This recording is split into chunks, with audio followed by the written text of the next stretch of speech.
안녕하십니까? 지혜의 숲을 거니는 시간, 여러분과 함께 인간 존재의 근원적인 질문을 탐색해보고자 합니다. 오늘 우리가 마주할 주제는 바로 무지, 즉 모름에 대한 이야기입니다.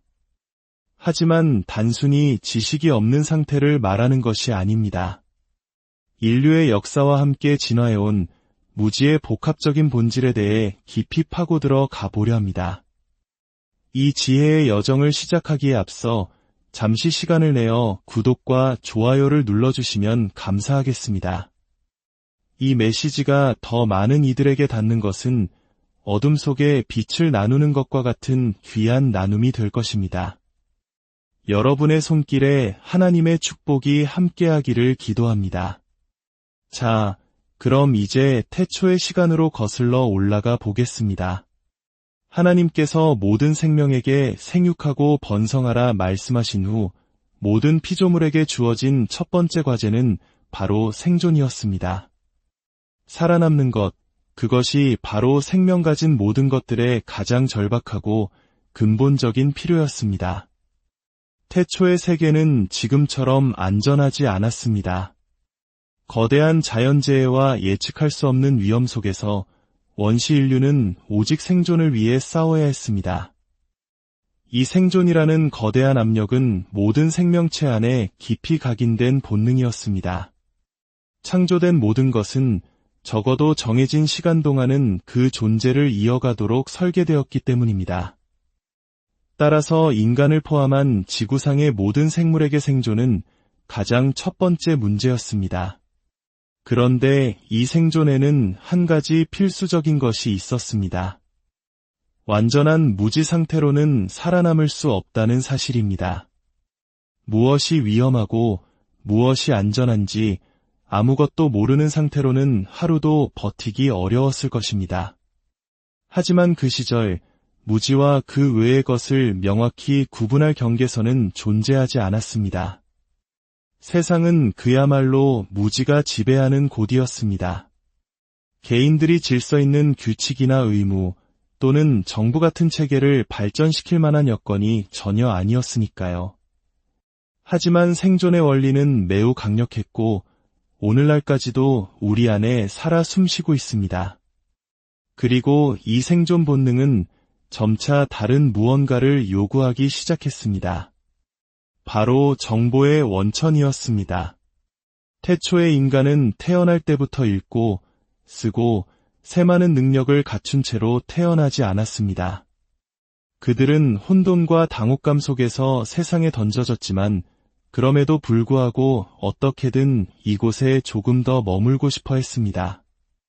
그래서 그들은 필사적으로 답을 찾기 시작했습니다. 무엇이 가장 덜 고통스러운가? 무엇이 가장 효과적인가? 어떻게 하면 나의 삶을 가장 유용하게 쓸 수 있는가? 이 모든 것이 그들의 주된 목표였습니다. 이러한 목표를 달성하기 위해 정보를 얻을 수 있는 유일한 원천은 바로 경험이었습니다. 직접적인 관찰과 접촉을 통해 얻는 경험 말입니다. 원시 인류는 절박한 필요 속에서 경험의 가치에 눈뜨기 시작했습니다. 어떤 행동은 자신을 더 큰 곤경에 빠뜨린다는 것을 관찰을 통해 배웠습니다. 반면 어떤 행동은 상황을 조금 더 낫게 만든다는 것도 깨달았습니다. 경험의 문제는 다른 이들의 경험을 지켜보는 것까지 포함했습니다. 그들은 주변의 동물들을 관찰하고 다른 동족들의 행동을 유심히 지켜보았습니다. 그리고 깨달았습니다. 다른 이들 역시 자신과 똑같은 딜레마를 공유하고 있다는 것을요. 이러한 공동의 관찰을 통해 생존의 규칙들이 서서히 만들어지기 시작했습니다. 결국 생존이란 다른 생명들이 살고 죽는 것을 지켜보는 결과물이었습니다. 삶의 명백한 위험들을 어떻게 피하거나 줄일 수 있는지 그 과정과 절차를 지켜보며 배우는 것이었습니다. 이것이 바로 인류 최초의 교육의 시작이었습니다. 교육이란 이처럼 실용적이고 유용한 지식을 점차 축적해 나가는 과정이었습니다. 옛날에는 대학이나 학교가 없었습니다. 하지만 연장자들이 있었습니다. 가장 많은 것을 경험한 이들이 경험이 부족한 이들의 보호자로 인정받았습니다. 세상에 태어나는 모든 새로운 생명은 연장자들, 즉 먼저 경험하고 알고 지켜보고 사색했던 이들로부터 도움과 정보를 얻었습니다. 물론 이 모든 것은 오늘날 우리의 기준으로 보면 매우 초보적인 수준이었을 겁니다. 하지만 그 시대의 연장자들은 늪과 정글 속에서 헤매는 젊은이들의 삶을 조금 더 수월하게 만들어줄 수 있었습니다. 그들은 생존의 본질에 대해 조금 더 말해줄 수 있었습니다. 낯선 곳을 걸어본 이들이었고 저 언덕 너머에 무엇이 있는지, 강 저편에 무엇이 있는지를 아는 이들이었습니다. 그리고 그것이 바로 그 시대의 고등교육이었습니다. 이러한 교육은 점차 인류에게 어느 정도의 안정감을 가져다 주었습니다. 물론 완벽한 안전은 아니었지만 생존의 확률을 높여주었습니다. 그리고 인간으로 하여금 자신이 아는 것보다 더 많은 것을 알 수 있다는 사실을 깨닫게 했습니다. 우리는 여기서 무지의 첫 번째 얼굴을 봅니다. 바로 자연적 무지입니다. 이는 태어나면서부터 아무것도 모르는 상태, 경험과 배움을 통해 극복해 나가야 하는 순수한 모름의 상태를 의미합니다. 주변에서 일어나는 일들을 보고도 아무것도 관찰하지 않고 아무런 이득도 얻지 못하는 사람, 다른 이들이 고통받는 것을 보고도 똑같은 실수를 반복하는 사람, 이들은 경험을 무시했거나 관찰에 실패했기 때문에 어려움을 겪었습니다. 즉, 자연적 무지는 관찰의 실패, 공동의 지식을 공유하지 못하는 것, 그리고 우주의 법칙을 인지하지 못하는 것이었습니다. 생존을 위한 투쟁은 점차 모든 생명체에게 이 세상에는 개임의 법칙이 있다는 사실을 각인시켰습니다. 어떻게 시작했든 어디로 가든 모든 것을 지배하는 법칙이 있다는 것을 깨닫게 한 것입니다. 지혜로운 연장자들은 이 법칙을 젊은 세대에게 반복해서 가르쳤습니다. 자연을 관찰하고 주변의 것들이 어떻게 작동하는지 보고 다른 생물들의 행동 패턴과 우리 자신을 연관짓고 지속적으로 해롭다고 증명된 것들을 멀리하는 것의 중요성을 가르쳤습니다. 이렇게 조금씩 인류의 타고난 지성이 깨어나기 시작했습니다. 오늘날의 기준으로 보면 이러한 원시적인 믿음은 우상 숭배나 상상에 지나지 않는다고 여길 수도 있습니다. 하지만 그 시절에도 상상력을 지배하는 규칙이 있는 듯했습니다. 어떤 상상은 더 나은 결과를 낳았고 어떤 상상은 더 나쁜 결과를 낳았습니다. 그리고 이 모든 것에서 더 나음과 더 나쁨, 선과 악, 안전과 불안에 대한 필연적인 인식이 생겨났습니다. 인류가 오두막을 짓거나 언덕에 동굴을 팔 수 있을 정도의 안전을 확보하자 그 다음으로 찾아온 것은 바로 반역이었습니다. 성경에서도 이 점을 명확히 지적합니다. 인간은 어느 정도의 안정을 얻는 순간 자유를 원했습니다. 그는 마음대로 하고 싶어 했습니다. 자기 자신이 되고 싶어 했고 주변 환경을 자신에게 유용한 것으로만 여기기 시작했습니다. 시간이 흐르면서 그는 이 환경을 지배하려는 야망을 품게 되었습니다. 이러한 생각에서 자유를 향한 충동이 생겨났고 이 충동은 오늘날 자연의 거의 모든 영역으로 퍼져나갔습니다. 존재를 발견하고 어느 정도의 안정을 이룬 모든 피조물은 지배로부터 벗어나 자유를 얻기를 갈망합니다. 처음에는 환경의 지배로부터 벗어나고 싶어 했습니다. 단지 거기에 있다는 이유만으로 특정 행동을 해야만 하는 필연성에서 자유로워지고 싶었던 것입니다. 그는 한 명의 인격체로서 생각하기 시작했고 그 순간 문제에 봉착했습니다. 인격체라는 느낌은 매우 위험한 감정이었고 지금도 여전히 그렇습니다. 자유를 원하기로 결심한 인간은 자신이 가진 모든 능력을 동원하여 자유를 쟁취하려 했습니다. 그 자유의 핵심은 내 마음대로 하겠다는 결심이었습니다. 그 시절의 자유란 보잘것없는 것이었지만 그것은 필연적인 것들에 대한 반역이었고 인간이 환경의 법칙보다 더 강해질 수 있다는 생각이었습니다. 심지어 궁극적으로는 새로운 환경의 법칙을 창조하고 자신이 만든 법칙이 자연의 법칙보다 더 강하다고 믿기에 이르렀습니다. 이것이 또 하나의 근본적인 오류였지만 인간의 사고 속에서 필연적으로 생겨난 것이었습니다.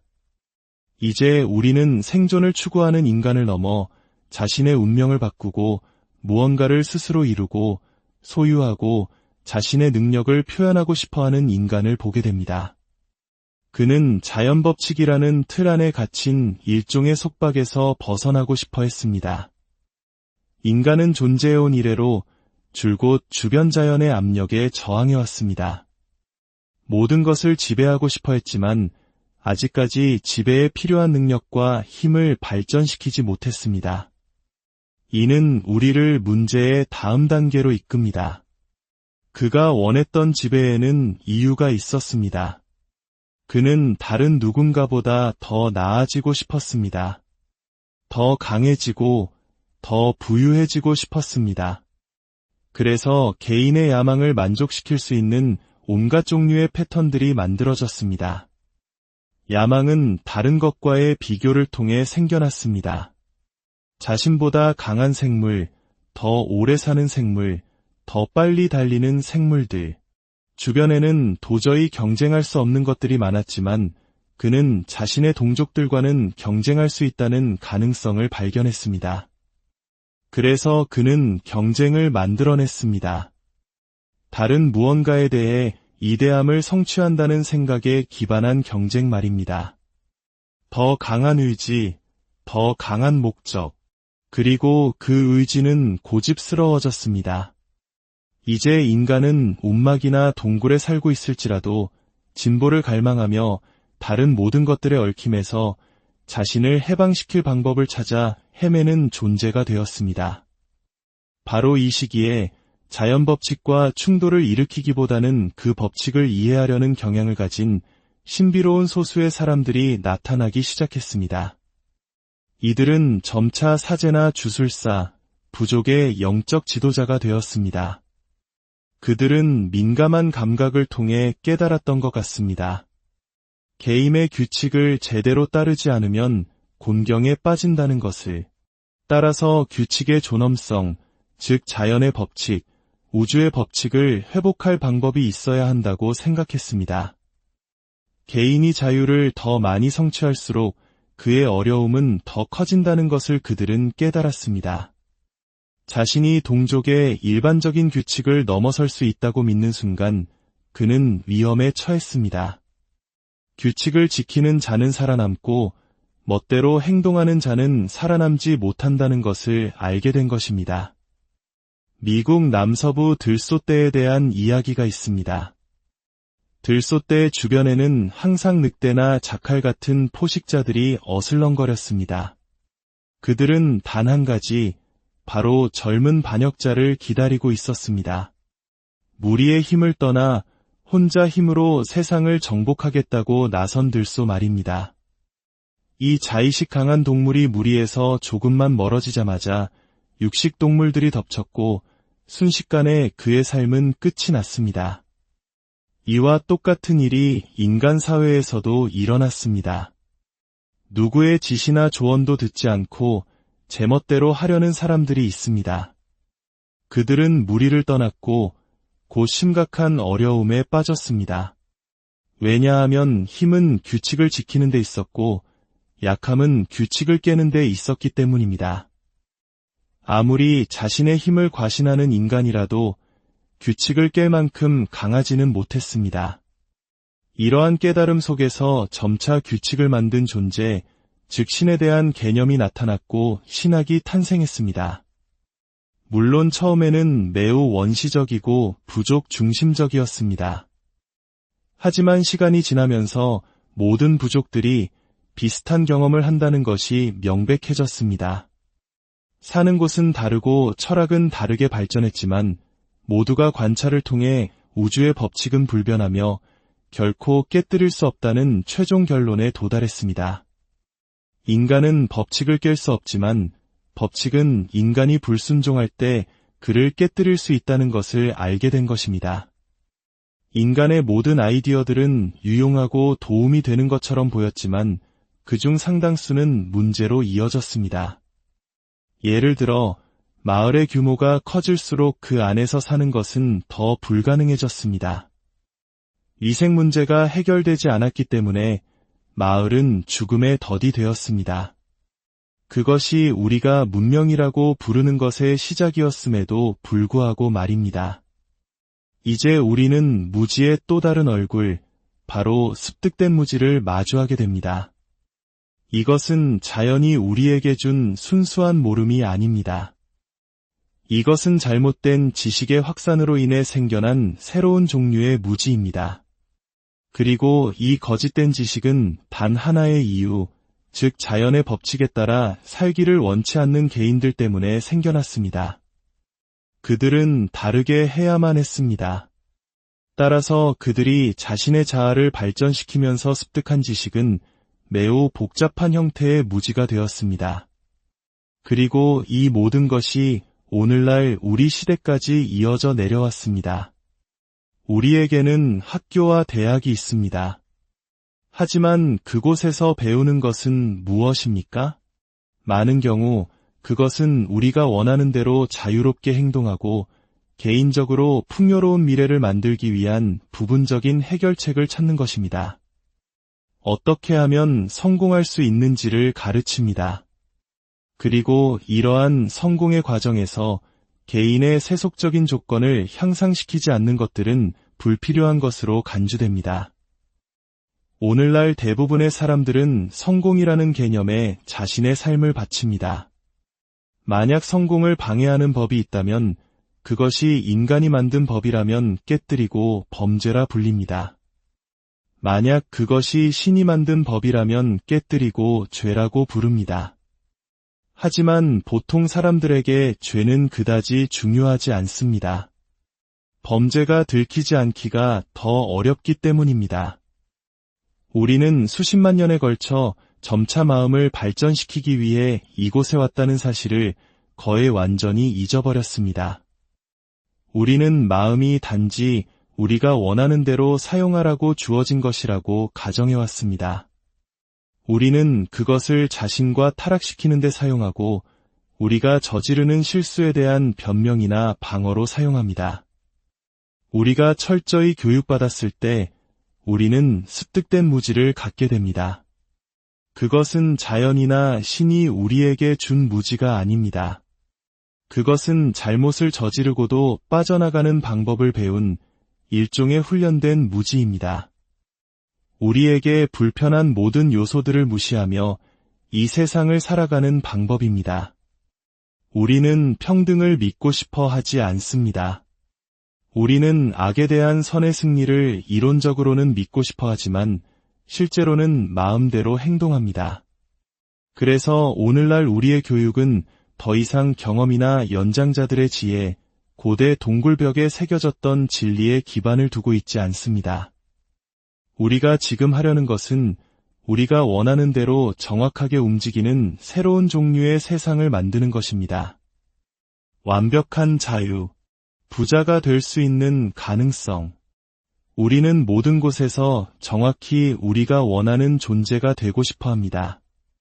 만약 술을 마시다 죽고 싶다면 그것은 우리에냐티엠림의 권리라고 생각합니다. 우리는 실수를 저지르고도 살아남는데 도움이 되는 종류의 무지를 만들어냈습니다. 우리는 이를 올바르게 하려는 것이 아니라 우리에게 이익이 될 만큼만 충분히 하려고 합니다. 이제 우리는 길을 잃었습니다.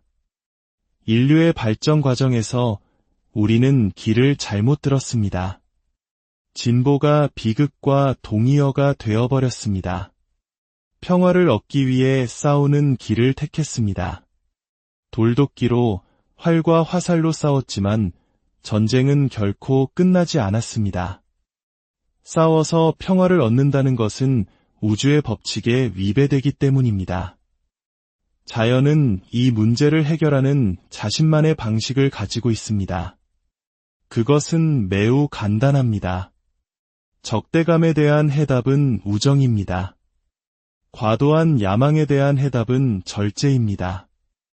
호전적인 공격성에 대한 해답은 인간관계의 진실성을 회복하려는 비공격적인 노력입니다. 하지만 아무도 여기에 별로 관심이 없습니다. 마천루의 화려함, 컴퓨터 기술의 발전, 우리가 자랑하는 모든 놀라운 업적들은 결국 우리를 존재의 이유도 없이 살기를 두려워하고 죽기도 두려워하는 아주 초라한 존재로 남겨두었습니다. 이것은 위대한 계획의 매우 슬픈 결말입니다. 하지만 이렇게 끝나야만 하는 것은 아닙니다. 변화를 원하는 개인들은 그 변화가 자기 자신 안에서도 일어나야 할 필요성을 깨달아야 합니다. 우리 내면에는 늘 작은 목소리가 있습니다. 우리가 잘못하고 있다는 것을 알려주는 내면의 깨달음이 있습니다. 하지만 우리는 그 깨달음이 표현될 기회를 줄 용기나 힘, 진실성이 없습니다. 진정한 혁명은 외부가 아니라 우리 각자의 내면에서 시작되어야 합니다. 아이들이 살아가는데 필요한 기본적인 것들을 교육받아야 합니다. 유아기의 자연스러운 무지와 고등교육 구조가 만들어낸 습득된 무지의 차이를 알아야 합니다. 그들이 배우는 것이 높은 연봉을 받는 기술자가 되게 하는 것이 아니라 더 나은 인간이 되는데 도움이 될 것이라는 것을 알아야 합니다. 수많은 학위를 가진 사람도 결국 다른 모든 사람처럼 죽음을 맞이합니다. 그는 깨진 가정, 비행 청소년, 엄청난 부와 그보다 더 큰 불행을 안고 있을 수 있습니다. 그는 수십억의 가치가 있을지 모르지만 마약에 얽매여 있거나 알코올 중독에 빠져 있습니다. 이는 성공의 불충분함을 명백히 증명합니다. 우리는 우리 자신을 제대로 된 방식으로 생각하기 시작해야 합니다. 우리가 파괴한 숲을 되돌릴 수 없고 우리의 이기심 때문에 멸종된 생물종을 되살릴 수 없습니다. 우리의 습관과 방식을 바꾸지 않는 한 아무것도 복원할 수 없습니다. 우리는 이 작은 행성 지구에 살고 있습니다. 광활한 우주 속에서 길을 잃은 먼지 같은 존재입니다. 그런데도 우리는 이 작은 땅덩어리를 소유하기 위해 탐욕스럽게 싸우고 있습니다. 얼마나 어리석은 일입니까? 우리가 가야 할 길은 명확합니다. 우리가 얼마나 아는 것이 없는지를 깨닫고 그것에 대해 조금이라도 더 알기 위해 최선을 다하는 것입니다. 우리가 직면한 문제들은 신이 우리에게 준 시련이 아닙니다. 그것은 성장할 수 없거나 성장하려 하지 않는 사람들의 단순한 실수로 만들어진 것입니다. 성장할 수 없다면 단순한 무지를 가진 것이고 성장할 수 있는데도 하지 않는다면 복합적인 무지를 가진 것입니다. 우리 안에는 올바른 일을 할 수 있는 야티엠림의 권리가 있습니다. 우리 각자는 지적이고 합리적인 개인이 될 잠재력을 가지고 있습니다. 진정한 지식을 향한 영원한 탐구에 대한 해답은 무한한 존재라면 어떻게 할지를 알아내고 그 방식대로 행하는 것입니다. 우리 내면의 잠재력이 가능하게 하는 사람이 되려고 노력해야 합니다. 그리고 우리 자신을 통해 보편적인 선이 나타나도록 하고 그것을 다른 사람들과 나누어야 합니다. 이것은 매우 조용하고 섬세한 조정일 수 있습니다. 당장 역사의 흐름을 바꾸지는 못할 수도 있습니다. 하지만 우리 개인의 역사는 영원히 바꿀 것입니다. 그리고 우리는 더 나은 희망을 가지고 이곳을 떠날 것이며 신성한 계획을 정당화하게 될 것입니다. 자연적 무지는 단순하며 치료될 수 있습니다. 하지만 인위적인 무지, 즉 사실이 아닌 습득된 철학, 정당하지 않은 목표, 자연 법칙의 경계를 벗어난 목적을 가진 소위 지식은 기만과 자만일 뿐이며 우리에게 더 큰 불행과 비참함만을 가져다 줄 뿐입니다. 이제 우리는 선택의 기로에 서 있습니다. 계속해서 거짓된 지식을 쌓아 올리며 파멸로 향할 것인가, 아니면 겸허하게 우리의 무지를 인정하고 진정한 삶을 향한 길을 걸어갈 것인가. 오늘 이 이야기가 여러분의 마음에 작은 씨앗이 되어 진정한 지혜를 향한 여정을 시작하는 계기가 되기를 소망합니다. 여러분의 삶에 하나님의 평화와 은총이